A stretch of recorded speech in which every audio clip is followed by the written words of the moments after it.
A dragonfly's passing by. A dragonfly's passing by. I feel so blessed. A little tip for intuitive souls. Go into nature as much as you can. It's so grounding.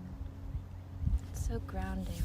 It can get you out of your head, even though it is just, this is the first time I've been in the woods and it's mosquito season, it's begun.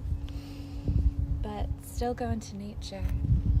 I find as a spiritual sensitive soul, I can be really in my upper chakras a lot, and I'm an air sign, so I can be overanalyzing, overthinking, constantly tapping in and tuning in 24/7, but sometimes it doesn't stop, right?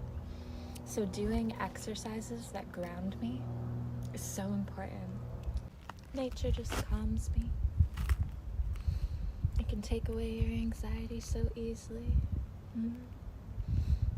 And I think it's really helped me activate my root chakra even more, and my stability, because it's just natural for humans and we don't go into nature enough.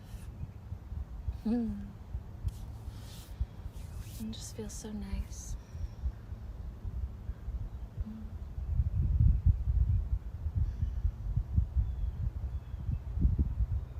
You guys, I found the stop at Goodwill. What can I say? I just find all the gold at Goodwill. I find all the gold at Goodwill. I just bought a bunch of bikinis too. I'm excited for bikini content. I'll probably do a little summer bikini haul on YouTube.